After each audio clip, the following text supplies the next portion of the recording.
आधा चुनाव देखिए खत्म हो चुका है, लेकिन मुद्दों और बयानों का शोर अभी बाकी है, या फिर यूं कहें कि और ज्यादा तेज हो गया है। प्रधानमंत्री नरेंद्र मोदी ने राहुल गांधी के सलाहकार सैम पित्रोदा के नए बयान को मुद्दा बनाया, कांग्रेस को आरक्षण विरोधी बताया, और दूसरी तरफ राहुल और प्रियंका गांधी ने अंबानी अडानी पर प्रधानमंत्री मोदी से सवाल पूछे। लेकिन इन सवालों के बीच जनता का मिजाज क्या है? वो नेता के बयान से खुश हैं या फिर मुद्दों की पिच पर जमे हुए हैं?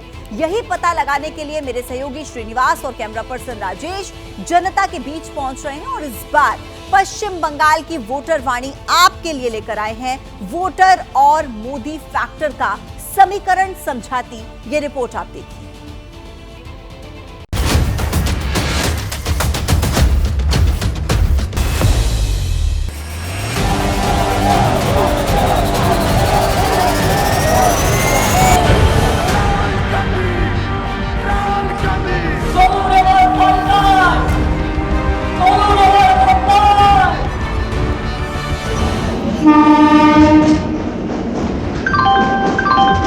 यात्रीगण कृपया ध्यान दें, कश्मीर से कन्याकुमारी तक चलने वाली चुनावी मुद्दों की रेलगाड़ी इलेक्शन के चौथे चरण की तरफ बढ़ने लगी है।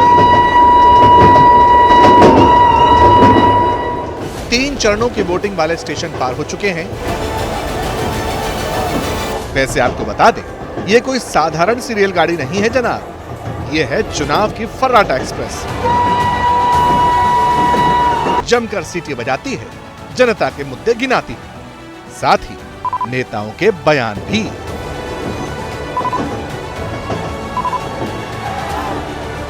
ये शहजादे के फिलोसोफर एंड गाइड अंकल ने बड़ा रहस्य खोला है। उसने कहा है कि जिनका चमड़ी का रंग काला होता है, ये सब अफ्रीका के हैं। मतलब आप सबको, मेरे देश के अनेक लोगों को चमड़ी के रंग के आधार पर उन्होंने इतनी बड़ी गाली दे दी। चुनाव चल रहा है, जो असली मुद्दे हैं वो क्या हैं? बेरोजगारी, महंगाई, जो महिलाओं पे अत्याचार हो रहे हैं, मोटे मोटे जो जनता का संघर्ष है, जो किसानों की समस्याएं, ये हैं। ठीक है, ये हैं मुद्दे। इन मुद्दों पे चुनाव लड़ा जाना चाहिए। अब क्या होता है कि प्रधानमंत्री जी और उनके जो भाजपा के नेता हैं वो सोचते हैं कि चलिए इन पे तो जवाब है नहीं। 10 सालों से आपने रोजगार नहीं बनाया। आपने कहा था 2 करोड़ रोजगार बनाएंगे, नहीं बने। आपने कहा था कि खेती से कमाई दुगनी होगी, नहीं हुआ। जो सच्चाई है कि आपने ये सब किया नहीं। बयान सुनते जाइए चुनावी रेल के साथ, लेकिन इसी इलेक्शन वाली रेलगाड़ी में जनता के मुद्दे क्या हो सकते हैं? चलिए नजर डालते हैं। तीखी बयानबाजी, अभद्र टिप्पणी, अदानी अंबानी, मुस्लिम आरक्षण, ओबीसी का हक, केंद्रीय योजनाएं, या फिर विरासत टैक्स, ईडी रेड, काला धन, विपक्षी नेताओं की गिरफ्तारी, और क्या हिंदू मुसलमान, मंगलसूत्र, घुसपैठिया, पाकिस्तान और जाति धर्म वाला भी कोई स्टेशन है? या फिर महंगाई, बेरोजगारी, पक्की नौकरी, कम दिहाड़ी, स्वास्थ्य सेवाएं, अच्छी शिक्षा ही फाइनल डेस्टिनेशन? 13 तारीख को बड़ा दिन है। ममता बनर्जी की हर जगह जय जय हो जाएगी बंगाल में। अगर सबका साथ सबका विकास कोई करता है हिंदुस्तान में, तो दीदी करती है ममता बनर्जी, और कोई नहीं करता। 400 पार तो नहीं होगा, लेकिन संभव तो है जितना भी बढ़े। किसकी मच्छी पकेगी अच्छे से? थोड़ा तृणमूल की। चुनाव में मोदी सरकार। राम जी को तो मुद्दा बनाया जाता है, राम जी तो कोई मुद्दा की चीज है नहीं। हम लोग 30 दिन कमा रहे हैं, 30 दिन खाएंगे। सरकार किसी के बने, लेकिन देश का जो सुरक्षा कर रहा है अभी मोदी जैसा कोई नहीं है। पश्चिम बंगाल में ममता बनर्जी जो दे रहा है वो मोदी नहीं देता। मोदी, रुकिए, मोदी भ्रष्टाचार है, मोदी भ्रष्टाचार है, गुमराह कर रहा आदमी को, गुमराह। इस बार में पश्चिम बंगाल में 42 को 42 तृणमूल कांग्रेस को मिलेगा, किसी को नहीं मिलेगा। छोटी छोटी मगर मोटी बातों का पूरा हिसाब किताब जानने के लिए हमारे रिपोर्टर श्रीनिवास और camera person Rajesh mission mode में हैं। कभी यूपी, कभी बिहार, कभी एमपी तो कभी बंगाल।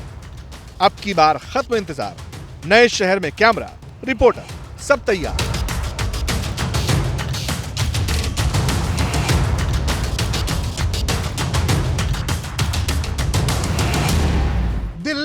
लाहौर कोई फर्क नहीं पड़ता, सच बोलकर हर शहर में ऐसे ही रहोगे। पता नहीं इन लाइनों को लिखते वक्त बशीर बद्र साहब क्या सोच रहे थे।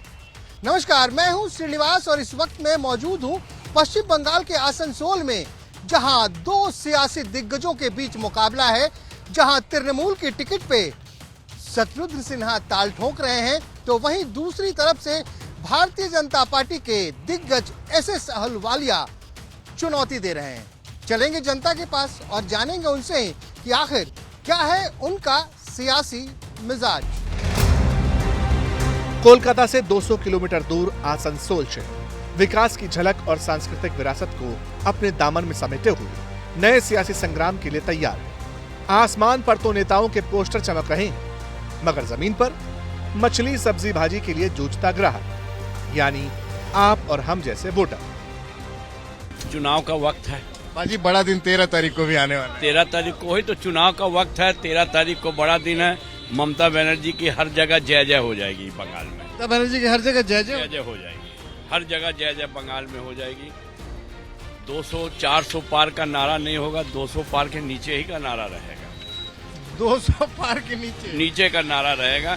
जैसे साइनिंग इंडिया थी 2004, हाँ, अटल बिहारी वाजपेयी के टाइम में, उसी तरह यहाँ भी सब कुछ कोलैप्स कर जाएगा बीजेपी का।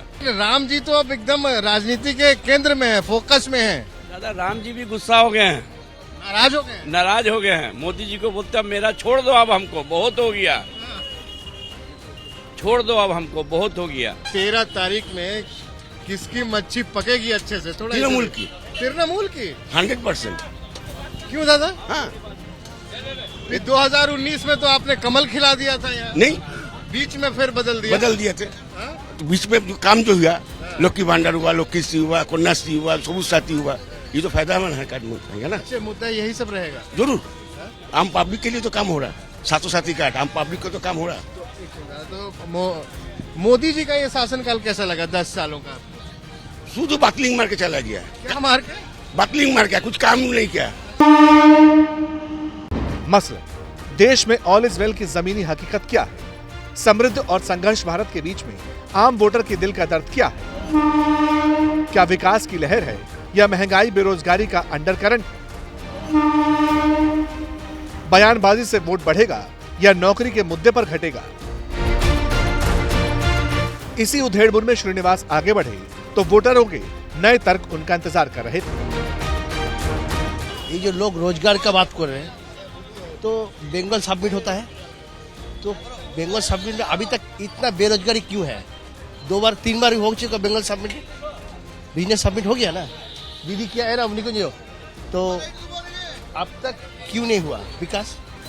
हम ये नहीं बोल रहे मोदी भी कुछ नहीं कर रहे, बढ़िया बात है, तो दीदी भी कुछ नहीं कर रहे। नौकरी तो नील है, नौकरी नील है, लेकिन कोई मतलब नौकरी नहीं दे सकते। ये सब फालतू वाला बकवास है। मतलब कोशिश में है, कोशिश भी कहाँ बोलेंगे। चुनाव में ये मुद्दा रहेगा रोजगार, एकदम 100% रहेगी। मतलब नौकरी के लिए, क्योंकि नौकरी मतलब ये जो हो रहा बंगाल में, जो मतलब जो 2600 मतलब वैसे 27,000 को जो नौकरी चली गई, उस तरह का जैसे नौकरी तो बहुत जरूरी है।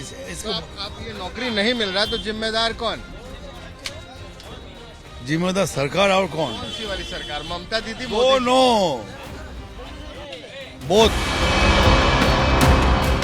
अब मतदाताओं से पूछो तो नौकरी महंगाई पर सबसे ज्यादा बात होती है। बेरोजगारी और महंगाई के आंकड़े भी लगातार जारी होते हैं, लेकिन हाल फिलहाल में बंगाल में यह बड़ा मुद्दा इसलिए भी है क्योंकि कलकत्ता हाईकोर्ट ने कुछ दिन पहले 25,000 से ज्यादा टीचरों की नौकरी को अवैध बताया था। टीचिंग नॉन टीचिंग स्टाफ को ब्याज के साथ सैलरी वापस करने का आदेश दिया था। हालांकि राज्य सरकार की अपील पर सुनवाई करते हुए सुप्रीम कोर्ट ने इस फैसले पर रोक लगा दी। कहा कि पूरी नियुक्ति प्रक्रिया को गलत ठहराना सही नहीं होगा। बहरहाल जनता के मुद्दों की बात बढ़ाते हुए श्रीनिवास ने आगे का रुख किया और पूछा, आसनसोल की जनता के मन में आखिर कौन है? दिल्ली का रास्ता यहां से निकलेगा? पिछली सरकार का काम कैसा लगा आपको? जो दिल्ली की सरकार है, हाँ, उसका काम कैसा लगा? उसी काम के अवलोकन पे ही वोट करेंगे आप? नहीं, काम तो बढ़िया ही चल रहा था, काम तो ठीक ही है उनका। ठीक है। हाँ हाँ। और ये ममता दीदी का ठीक है, बस जैसे देखिए सब सरकार। बहुत लोगों से मिल रहा हूँ, ममता दीदी का नाम लेते चुप हो जाते, बोलते नहीं, कुछ खौफ में आ जाते हैं। चल रही है, देखिए क्या बोलिए, सरकार जिसकी रहेगी उसी का ना रहेगा। फ्री अनाज वगैरह मिलता है यहाँ? हाँ मिलता है। आप भी लेते हो? चुनाव में असर दिखेगा क्या इसका? चुनाव में मोदी सरकार। धीरे बोल रहे हो। अरे वह यहाँ पार्टी बहुत तगड़ा तगड़ा है, खराब आदमी सब है। डर लगता है।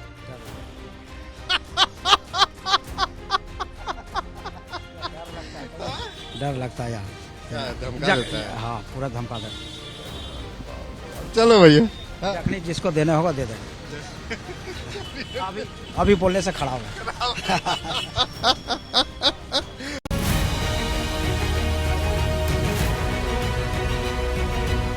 वैसे बीते कुछ दिनों की बात करें तो कोयले की खदान वाले पश्चिम बंगाल के आसनसोल में सियासी समीकरण काफी तेजी से बदले। लंबे वक्त तक ये इलाका लेफ्ट का गढ़ रहा।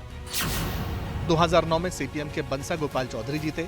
2014 में बीजेपी के बाबुल सुप्रियो सांसद बने। 2019 में फिर बाबुल जीते, लेकिन 2021 में दीदी का हाथ पकड़ लिया। 2022 के उपचुनाव में तृणमूल के टिकट पर शत्रुघ्न सिन्हा जीते। अब मुकाबला बीजेपी के एसएस अहलुवालिया और टीएमसी के शत्रुघ्न सिन्हा के बीच में है। वैसे मैदान में तो सीपीएम की जहां आरा खान भी है। सवाल है, जनता क्या सुनना चाहती है? नेताजी से क्या उम्मीदें हैं? हम लोग खट पैसे नहीं बढ़े, पैसा आज तक नहीं बढ़ा, बताइए कितना मिलता है? 350 रुपए मिलता, उसमें से भी कोई कम देता, 300 रुपए देता है, कोई कुछ देता, बताइए। मजदूरी देता, बताइए। हम लोग उसमें अपना बाल बच्चा को खिलाएं, किसको खिलाएं, बताइए हम लोग को। ऐसा तो कह रहे हैं कि भैया तो खाने का तो सबको राशन मिल रहा है फ्री। कहाँ मिल रहा है सर? मिल रहा है जो सरकार की तरफ से, ये ठीक है, यहाँ मानते हैं आप लोग का, ठीक है, सरकार की तरफ से जो मिल रहा है सो मिल रहा है। लेकिन सर उसमें पढ़ाई लिखाई, बच्चा का भविष्य नहीं बनाएंगे। वो 300 रुपए में अपना बच्चा का भविष्य बनाएंगे कि हम उसमें खाना खिलाएंगे कि पढ़ाएंगे उसमें? बोलिए, बोलो भैया क्या दिक्कत है? भैया हमारा बंगाल में रहने के बाद में ममता बनर्जी हमारा कुछ किया नहीं है। आज जो कर रहा है मोदी कर रहा है।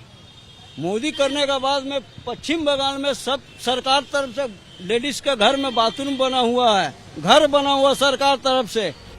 असल में आसनसोल एक औद्योगिक शहर है, इसलिए यहाँ बिहार झारखंड से कई लोग आते हैं रोजी रोटी की तलाश में। हिंदी बोलने वालों की तादाद अच्छी है और वोटिंग में इनकी हिस्सेदारी भी अहम है। लेकिन ये वोटर जाएगा कहाँ पर? मिल रहा है केंद्र का, बोल रहा है कि ममता बोल रही है हम दे रहे हैं, हम वो घर से दे रहे हैं। घर बन रहा है प्रधानमंत्री योजना से, बोल रहा है कि कॉर्पोरेशन बना के दे रहा है। केंद्र कर रहा है, नाम ले रहा है, अपना कर रहा है। 20 लेवल हम लोग 300 दिन कमा रहे हैं, 300 दिन खाएंगे, सरकार किसी के बने। मेरा घर में इंतजार कर रहा सबकी, गया है बाहर कुछ कमा के लेके आएगा। रोजगार मिला है? बोलिए। 350 रुपए भी रोज होकर बंगाल में मिलता है, बोलिए। तो बोलिए हमको। ये बहुत ही दारुण तस्वीर है। ये दिल से बोल रहा है कि घर से आए हैं, बीवी बच्चे घर पे सोच रहे होंगे कि कुछ कमा के लेकर आएगा मेरा पति तो कुछ खाएंगे। जी भैया। भैया जो बोल रहा है पश्चिम बंगाल में ममता बनर्जी जो दे रहा है वो मोदी नहीं देता है।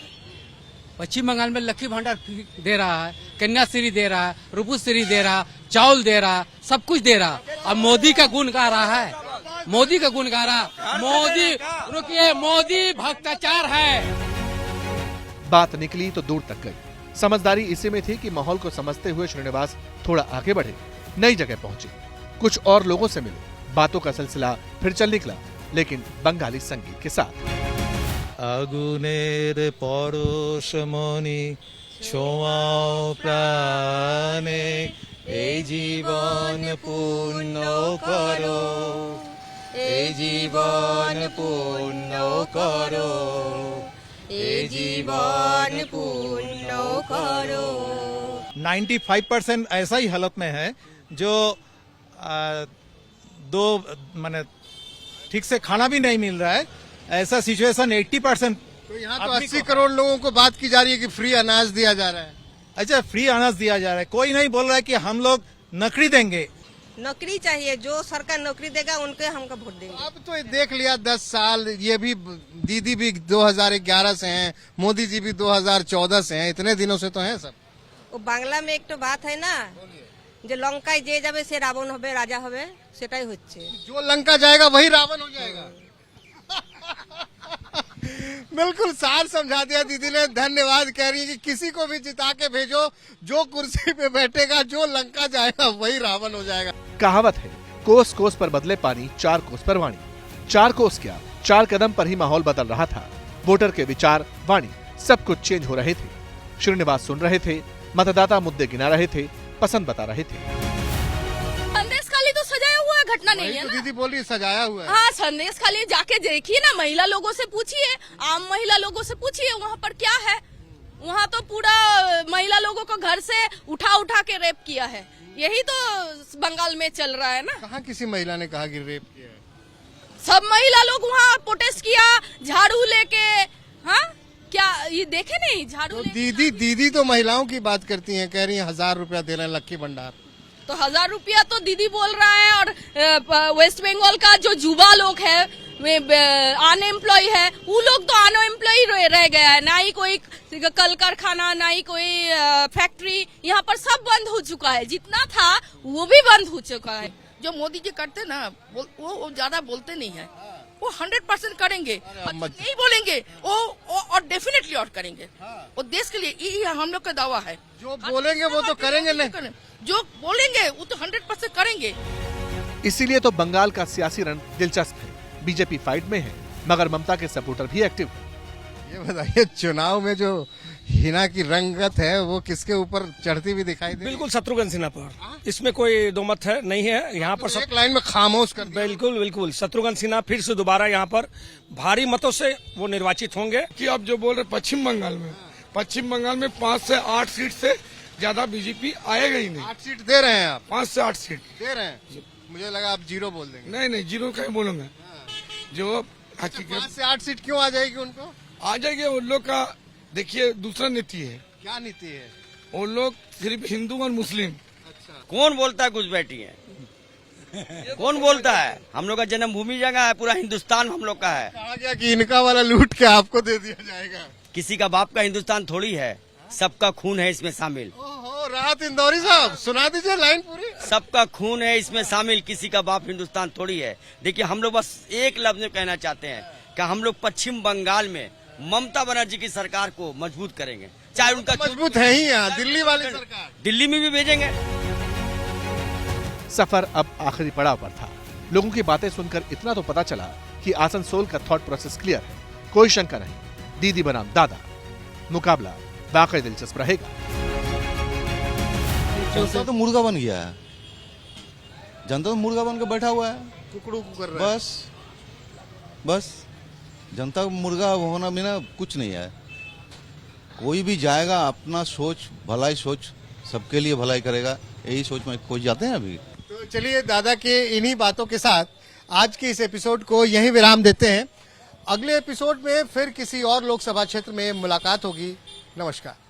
जैसे ही घड़ी का काटा दोपहर 2:30 पे आए, बबीता जी का दिल सास बहू साजिश के लिए मचल जाए। और ये है इनकी बहू, पूरे दिन ऑफिस की टेंशन हो जाए गॉन जब ये करें अपना फेवरेट शो फ्री टाइम पे ऑन। इनकी तरह आप भी देखिए अपना फेवरेट शो अपने टाइम पर और डाउनलोड कीजिए एबीपी लाइव ऐप अपने स्मार्ट टीवी पर।